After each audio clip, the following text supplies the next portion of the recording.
All right, good afternoon. Thank you all for coming out to our press conference. Special Agent Sack will open up, and then we'll follow the run of show, and then we'll take 1 or 2 questions afterwards.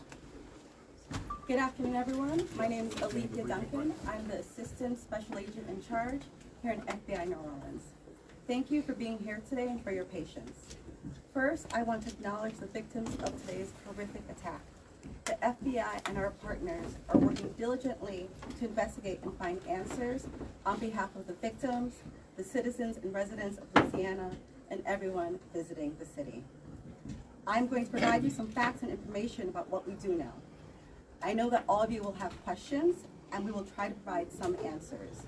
But this is an ongoing investigation that's rapidly evolving. So there are some questions I will be unable to answer at this time.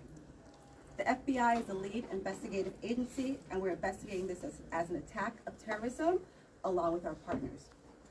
Today at approximately 3:15 a.m. Central Standard Time, an individual drove a pickup truck into a crowd on Bourbon Street in New Orleans, killing at least 10 individuals and injuring dozens more. After hitting the crowd, he exited the vehicle and fired upon local law enforcement. Law enforcement returned fire and the subject was pronounced deceased at the scene. 2 law enforcement officers were injured and transported to local hospitals. The subject has been identified as 42-year-old Samsud Dim Jabbar, a U.S.-born citizen from Texas. He was driving a Ford pickup truck, which appears to be rented, and we are working to confirm how the subject came in possession of this vehicle.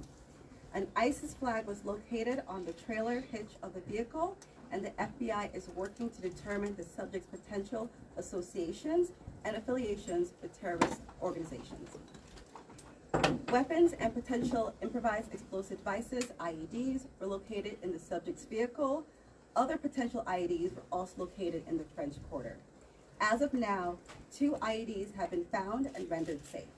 The FBI Special Agent bomb technicians, as well as our local law enforcement partners, have been working to determine if any of these devices are viable, and they will work to render those devices safe. The FBI, we are working with our partners to investigate this as an act of terrorism. We're aggressively running down all of the leads to identify the possible subject's associates.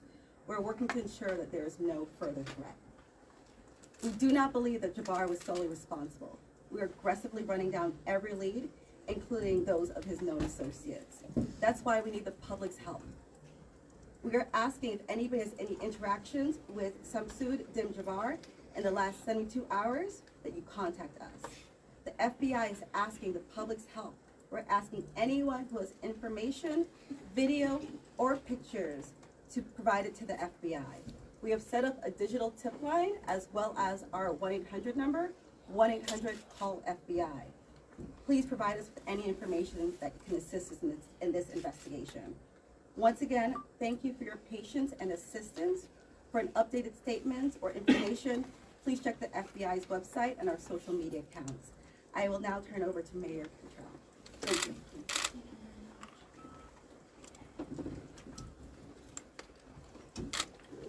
Thank you, Agent Duncan, for your leadership and the full support of the FBI. First and foremost, I want to express my deepest condolences to the families and loved ones that were impacted by this tragedy on Bourbon Street and in the heart of the city of New Orleans. And I know that the entire New Orleans City Council grieves along right with me, no doubt about that, and our people and our families. Thank you. Perfect. My priority will continue to be to ensure that victims that remain on Bourbon Street now will be serviced and removed as soon as possible. But as stated, the FBI is in charge of this investigation and are doing everything necessary to make this happen. I also want to acknowledge hearing from President Biden, all of our federal partners, but most importantly, calling Governor Landry this morning responded with haste, and we do say thank you. And of course, a demonstration of a unified support is right here in this room. That's how we collectively responded to this tragedy in the city of New Orleans. The mission now is to facilitate, support, and coordinate safety procedures to keep our residents and our visitors safe. I've gone to the hospital along with Chief Kirkpatrick to visit our police officers, and considering their injuries, they're doing well. As I mentioned, this investigation is ongoing, and the FBI remains the lead in the investigation. It is an active crime scene as well.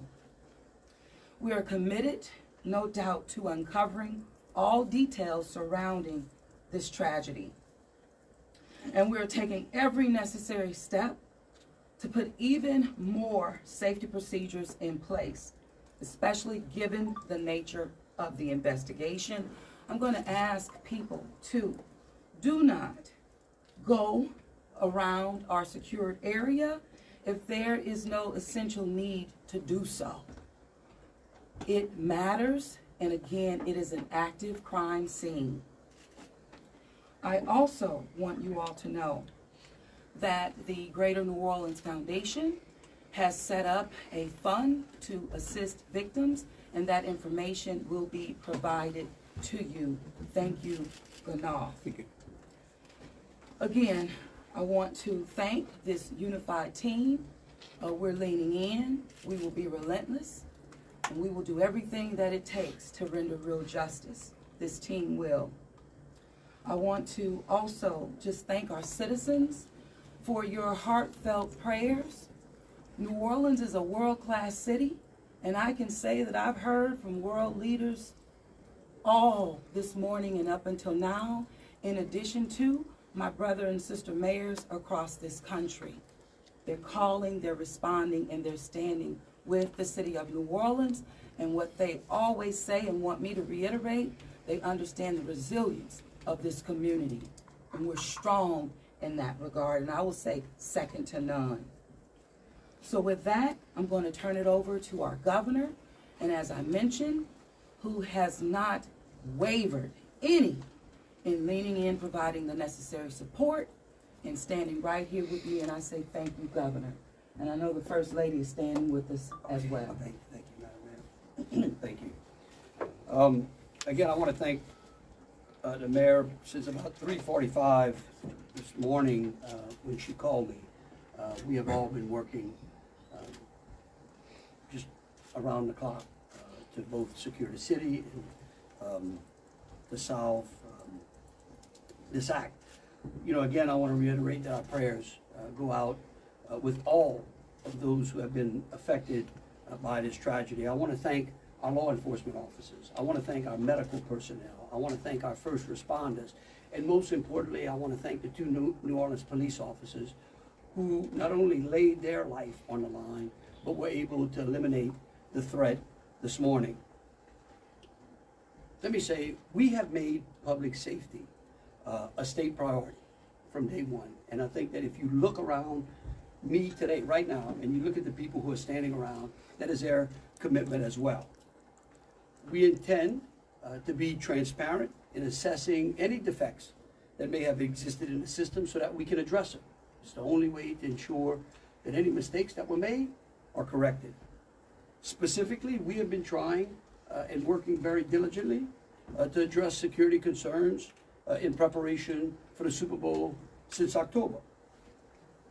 And it's interesting because, ironically, in preparation for the Super Bowl, I had intended to issue an emergency declaration tomorrow so that we could bring all of our federal, state, and local agencies to bear in preparation for the Super Bowl and Mardi Gras. But because of the events today, I have amended that emergency declaration and issued it today. So again, that declaration will allow our federal, state, and local partners to bring all of the resources necessary to get this city safe. In light of that executive order, I have also ordered the mobilization of a military police company.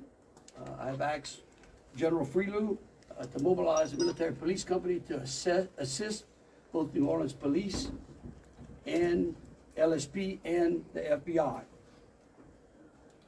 It is important for our citizens and guests of this state to know that we're doing everything we can to secure their safety in this city. We want to make it clear, the Superdome and the surrounding area is safe. But I've always said that the safety of this entire city is something that is always paramount to me. With that, I would like to turn it over to Jeff with the Super Bowl. Jeff Dunn.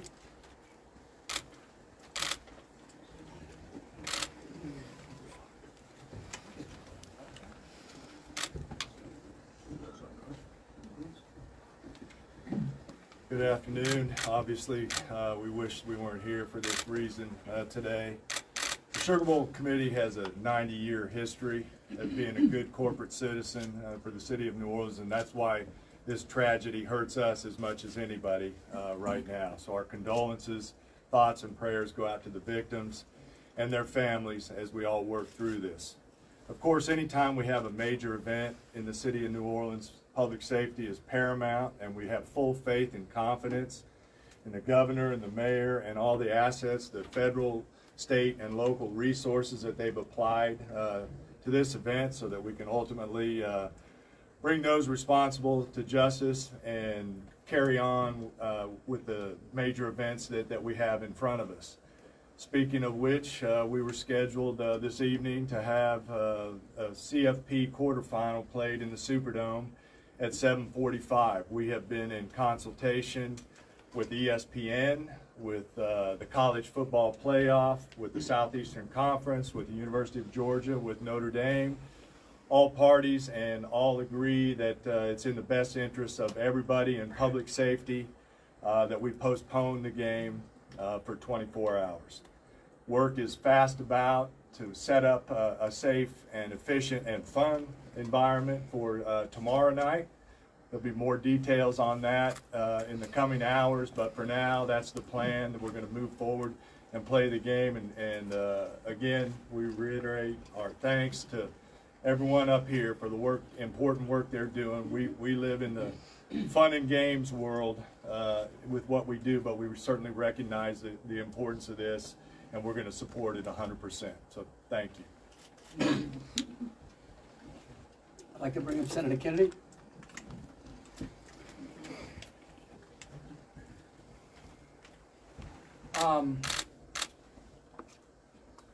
I wish I understood better why bad things happen to good people. If I make it to heaven, I'm going to ask. For those people who don't believe in objective evil, all you have to do is look at what happened in our city early this morning.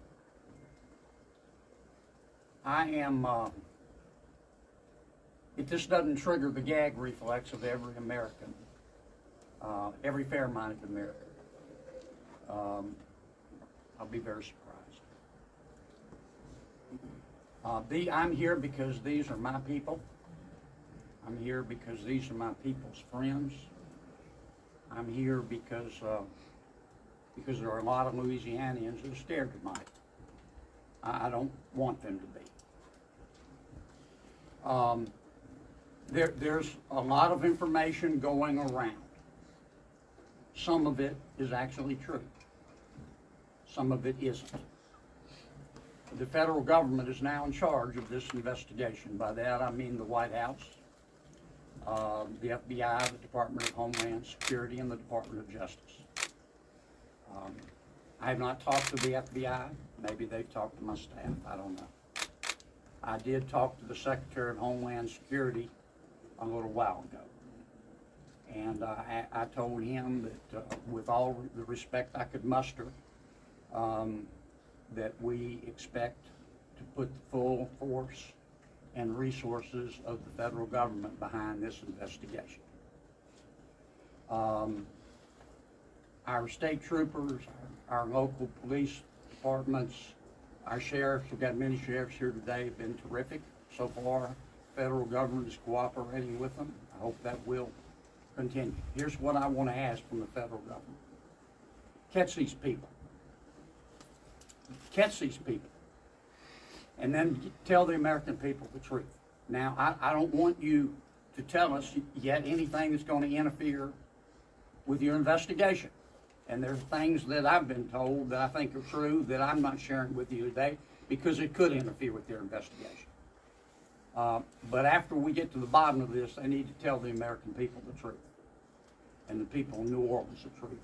And the people of America the truth. I think the mayor and the governor are very wise to postpone this ball game for 24 hours. There's just too much stuff we don't know. And it's just not worth it. But I guess my final point is, I will promise you this. I will, when it is appropriate and this investigation is complete, you will find out what happened and who was responsible. Or I will raise fresh hell. And I will chase those in the federal government who are responsible for telling us what happened, like they stole Christmas. Thank you, Senator Kennedy. Congressman Carter. Thank you, Governor. Thank you, Mayor. Thank you, Senator Kennedy. Thank you to all of our law enforcement agents for doing a yeoman's job, for stepping up at a time when we needed you most, for employing the resources of all of our partners. This is all hands on deck, from the White House all the way down. I've been in communication with the White House since early this morning. Secretary Mayorkas, leaders in all of our federal, local, and state agencies. The President has made it very clear that he intends to bring every resource to bear, to not only tell the truth, but to provide the resources to bring these cowards to justice. I want to personally thank the men and women in uniform who put their lives on the line to protect our citizens and our visitors. To our mayor and our governor for acting expeditiously and bringing us all together. To our sheriffs from the surrounding areas who have been Johnny on the spot, recognizing that if it happens in New Orleans, it can happen anywhere. We don't have the luxury of being myopic. In this community, we work together. We don't point fingers, we don't blame. We go after the bad guys. Let it be clear that the full faith and credit of the United States and every agency therein is on the ground, working. And for those who may have played a role in this horrific act of cowardice, we will find you. We will bring you to justice. New Orleans is a place that heralds its ability to protect its citizens, that heralds its ability to manage major events, Super Bowls, Sugar Bowls, Mardi Gras, Jazz Fest, Essence Festival. You name it, no one does it better than law enforcement in New Orleans and in the surrounding area. Kudos to those 2 officers who've been wounded. Our hearts go out to those who lost loved ones. Our hearts go out to those who are wounded and on the mend in the hospital. Citizens, now is the time to stay calm, to be vigilant. This is not a time to come out to sightsee. Listen to your federal, local, state officials. Be vigilant. If you saw something, say something. If you know something, tell someone. There are tip lines, there's information available. Please, all hands on deck. Rest assured that the decision that was made to postpone the game was not done lightly. It was done with one single thing in mind: public safety. Making sure that the citizens and visitors of this great city, not only for this event, but for every event you come to in Louisiana, that you will be safe. And we will use every resource possible, as the governor has said, as the mayor has said, and every law enforcement agent here has said. Our energy, our commitment will be to make sure that you are safe now and for every event in the future. God bless you, and let's stay strong. Attorney General.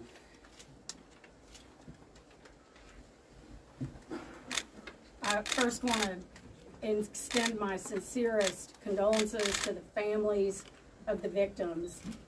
Parents got a phone call early this morning, that no parent ever wants to receive. And as a parent of children who come to New Orleans and spend time here, I know that that is just something that, you know, we hold our breath sometimes till they're home safe, and some people did not come home safe. And we also have some people who are fighting for their lives right now in the hospital. So I'd ask everyone to pray for them. They need our support and they need our prayers. This was a heinous act, a heinous, cowardly act, and we will find them and we will bring them to justice. My office will be providing both investigative and prosecutorial support to the City of New Orleans, to the District Attorney Jason Williams in New Orleans, as I have done for months. We will continue to do that. We will provide the governor with whatever support that he needs, and the Governor's Office of Homeland Security, whatever support that they need. I'll be here to help. I will be here to stand with the City of New Orleans. We will bring them to justice. Thank you. Thank you.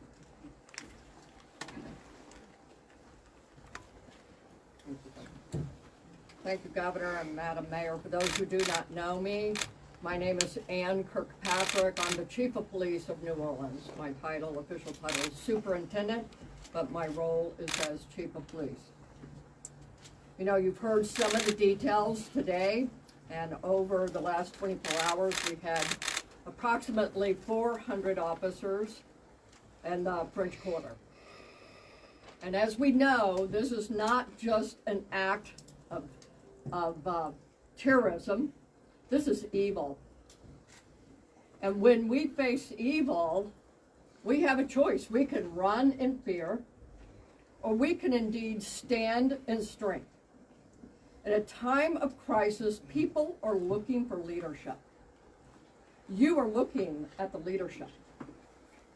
And I promise you, as the Chief of Police of this city has been tried by fire before. But fire purifies. Fire makes things stronger. We have a plan. We know what to do. We are going to get these people. There is a path forward. Very pleased that we will be back to having a wonderful game tomorrow night. New Orleans police have proven their ability to make the city safer. Just 2 years ago, we were the murder capital of America. Today, from that time 2 years ago, we have driven our murder rate more than 50% down. So we have a track record. But this is different because it's terrorism. Now I want to thank all of our law enforcement partners. You're fabulous and we appreciate the partnership. But last night, 3 of our officers engaged this terrorist who shot at them. 3 of the officers returned fire. Those officers did not run in fear. I liked what the mayor said this morning. New Orleans police and all law enforcement is built. We are built for dealing with evil, with things that would cause others to be in fear, but instead our officers, and last night NOPD in particular, stood strong. They did not run. They did kill the terrorist. We have 2 officers indeed who received gunfire. They will be okay. We have personally gone to see them. But this is leadership for you. And I promise, as the Chief of Police of this fantastic city, that I will be strong and firm and fearless. Thank you. Thank you. And wrapping it up, I want to just close with a couple of things. I want to thank Senator Kennedy and Congressman Carter. I want to thank again all of our law enforcement officers out there.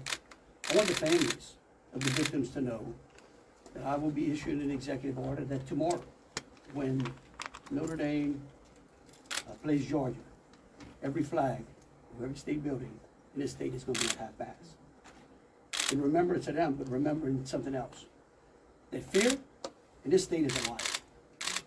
And these folks right here are going to make sure that justice is served. And for the citizens out there that are saying, well, man, do I really want to go to the Sugar Bowl tomorrow? I tell you one thing, your governor's going to be there. That is proof, believe you me, that that facility in this city is safer today than it was yesterday.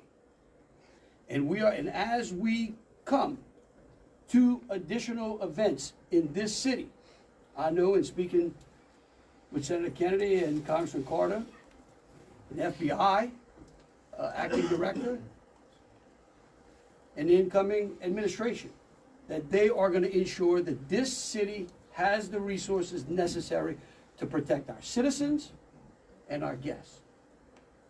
And so with that, we'll take some questions. All right, if you could, we'll start over here with CBS. Katie, we'll work our way across the room. If I miss you, just give me a holler. I may not see you. Go ahead, Katie. Thank you, sir. Katie Weiss with CBS News. I mean, I think this has been a really tough day for a lot of people, but at this point, we're hearing that the death toll, according to some FBI sources, has gone up to 15. Is this true? I can speak to it, because unless, do you have a final number? We do not have a final number. We know that we have confirmed 10, but we did have people who had been transported who were in critical condition. And so I do not know that, but I can confirm 10. And one quick follow-up question, if I may. We know that there have been some local records in Texas about a misdemeanor background on this suspect. Any signs or warnings ahead of time about this person or their plans for what happened this morning? Because that is the investigation part, I will give the FBI. At this time, we cannot go into details about the subject's history. What I can tell you, the person was an Army veteran. We believe he was honorary discharged, but we're working through this process, figuring out all this information. The goal with the FBI is providing with the most accurate and complete information. So once that information is confirmed, we'll make sure we push that out. Thank you. Ariel. At this time, do you know exactly, as far as the victims, how many are from here in Louisiana versus out of state, and their ages maybe? At this time, I can't go into details about all the victims. We want to make sure first that the family is notified appropriately before we put any information out there. So once the families are all notified, then we'll go ahead and release a statement to everyone. And I would ask the press, in relation to the victims and those that are in hospice, if we could just refrain from worrying about them so their loved ones can take care of them, and the medical personnel that are trying to get them out of the hospital can do so.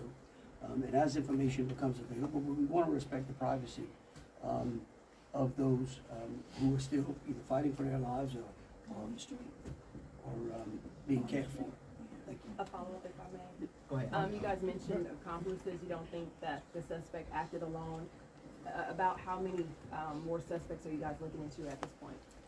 It's a range of suspects, and right now with that, we do not run a rule or anything else, so that's why we're asking if anyone has had any interaction with the deceased subject Jabbar in the last 72 hours, provide us with this information. You can provide us that information through 1-800-CALL-FBI or our digital tips line, which is available on our social media website, as well as the big FBI website. Can I say something right there? Tell me who you're with. WDSU. WDSU, okay, and CBS. NBC's over here on the right. Oh, that's an unusual position. No. I don't get it. You wouldn't. Look, the FBI is not going to be able to answer those questions, okay? They will eventually, I promise you, okay?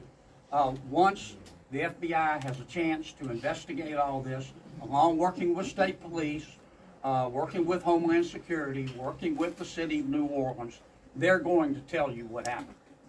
I can promise you that, or I'm going to raise fresh hell. But right now, they're in the process of trying to catch the other bad guys. And I want to give them the benefit of the doubt for a while. 26. Yeah, I had a question about the victims. I know that there was obviously gunfire exchange, so I guess how many victims were shot and then how many were injured? Look, again, let me reiterate both Special Agent Duncan and Senator Kennedy. There's a lot of, I get that y'all want to know minute details. What we don't want to do is impede this investigation or spend any time talking about things that don't get us closer to hunting these folks down and securing the city. And so at a particular point in time, we will release as much information as we can, but at this time, in relation to the investigation, I would ask y'all to refrain from those. So ladies and gentlemen, if we're going to just have more of the same, as the governor just said, we're going to provide that information, but we're going to wrap the press conference now. We have a question down there. Hold on a second, hold on. Let me finish. You weren't listening. If all of the questions are more of the same, what the governor just said in position, we won't be doing that to provide that information. And if you have a quick different question, mine's different. then let's do that quickly and move on. Okay? My question. Hold on, we're gonna do this in an orderly fashion. You say there are multiple suspects. Hold on, sir, hold on. Think who was next? We had over here. Hi, Rachel Wolf from the Wall Street Journal. You said you were confident there are multiple suspects involved. What makes you confident in that? Is there other? Like, why would we tell you that? Well, what? Again, I mean, look, again, we want to answer pertinent questions. But anything that would lead to impeding or endangering this investigation is not going to be said, okay? And we will, as information unfolds, this is a very fluid process. And remember something too, we're doing two things. We're hunting some bad people down and we're securing the city too, getting ready for a Sugar Bowl tomorrow. So if y'all would, again, if you have questions regarding Sugar Bowl, the safety of the city, or something to that effect, we're happy to answer. There's over here. Okay, Go ahead, Alyssa. Give me 1 second. Usually in parts of the French Quarter, specifically in parts of Bourbon Street, there are bollards. We're hearing that some of those may have been down because of repairs. Can you speak to that? And maybe was there any backup option of putting a truck there or an NOPD car there? Well, let me tell you, I'm going to let the mayor answer. I want you to know that's one of the first things I thought of this morning when the mayor called me. Okay? And I will tell you that whatever the problem was is going to be solved. Thank you, Governor. Thank you, Governor, and thank you for the question. I do understand that it's been on your radar since this morning. As it relates to the bollards on Bourbon Street, over 10 years ago, excuse me, okay. Over 10 years ago, the city of New Orleans implemented an infrastructure project placing bollards on Bourbon Street. Shortly thereafter, the malfunctions of those bollards ensued from Mardi Gras beads on down. But the New Orleans Police Department, of course, deemed them inefficient because they did not operate the way that they were intended to do. Because the city of New Orleans is hosting Super Bowl this year, it gave the city of New Orleans an opportunity to go further and deeper with infrastructure improvements, as we've been talking about. So as a result of that, we were able to build in bollard replacement into our Super Bowl infrastructure package.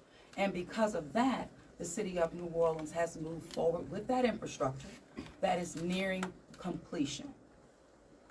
Bollards were not up because they are near completion, with the expectation of being completed, of course, by Super Bowl, way before Super Bowl. But that is the reason.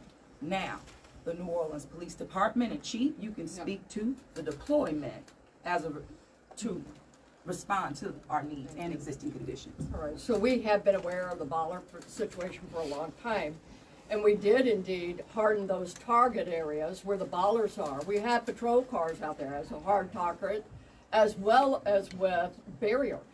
Now, I want to share with y'all, if you did not know, that this particular terrorist drove around onto the sidewalk and got around the hard target, where he did have a car there, we had barriers there, we had officers there, and they still got around.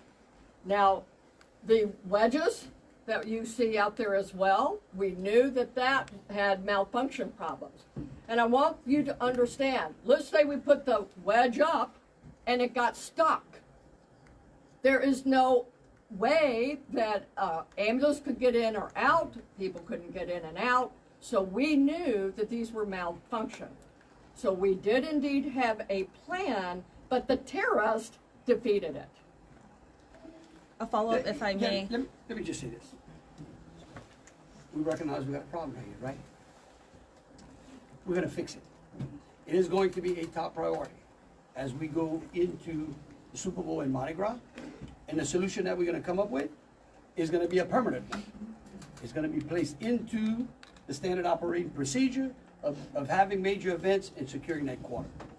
A follow-up, if I may. Obviously, Sugar Bowl postponed till tomorrow, but I'm sure after that game, a lot of people are going to want to celebrate. Are there plans to keep Bourbon Street closed? What does that look like? So right now, Bourbon Street is an active crime scene, and the FBI is in charge of it. When they clear it, and it does not become an active crime scene anymore, we're going to open it up. Olivia Vidal with Fox 8. Can we ask about this military police presence that you want to call it? Is this a private security like Blackwater? Also, would that be a first that a private security firm is mobilized to supplement local and state law enforcement? No.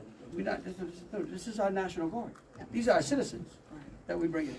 It's a military police company that we recognize we need some more resources. We need some more boots on the ground because, again, what we're doing now is twofold. We've got an active investigation and we've got enhanced security. Before this event, we were just enhancing and working on security. So we brought some additional resources. Hi there. Jesse Kirsch with NBC News. Thank you for holding this press review. I just want to clarify something first.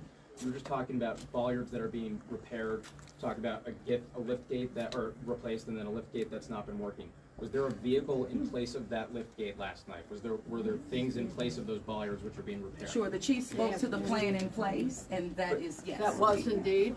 So anything that is currently in the midst of being repaired had a backup replacement for last night? It had vehicles and officers were there where all of those ballasts have been.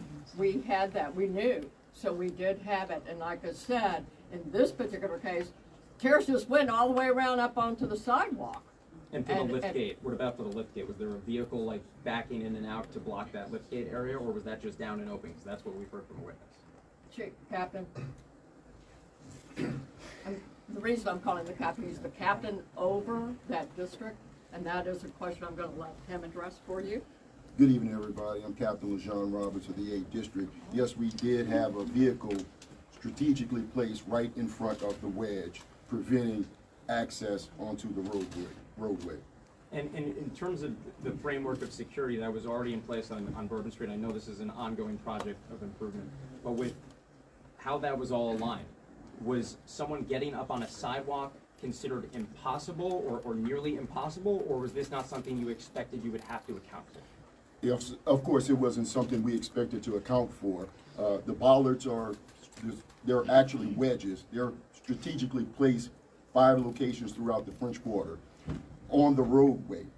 This particular terrorist drove onto the sidewalk behind the police car to gain access to the 100 block of Bourbon Street. So if you're worried about someone ever driving down Bourbon Street, why weren't you worried about someone driving up the sidewalk in the same way, or at least bracing for it in the same way for all these years? All right, look. You'll be next, Chelsea. We could go on what ifs forever, but this is evil. And that guy could have easily gone down the sidewalk of Canal Street, where there were a ton of pedestrians on there as well.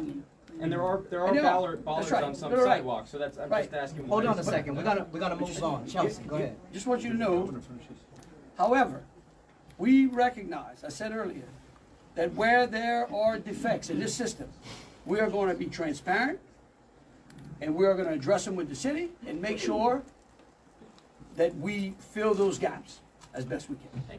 Chelsea. Yeah, Chelsea Brazier with Axios. I have a question just about sort of ongoing public safety today. Special Agent mentioned 2 possible IEDs.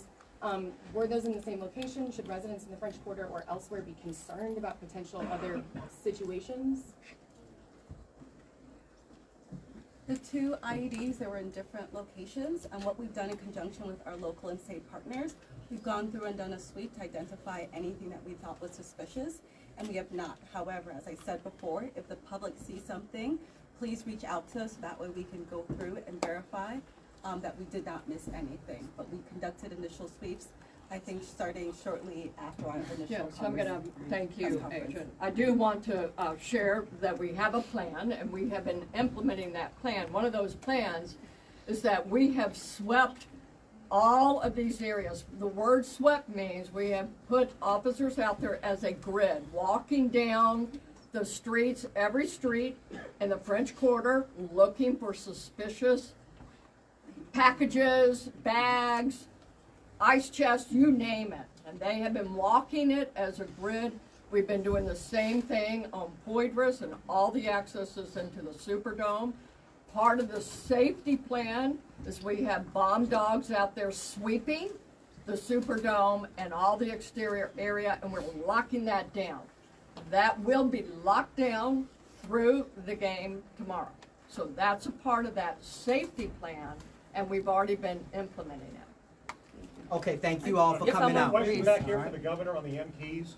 How many MTs will be deployed to New Orleans? Right now, there's I think it's a General Freelo 100. 100. 100, and, yeah. All right, thank you all so much. Thank you. Thank you. What gives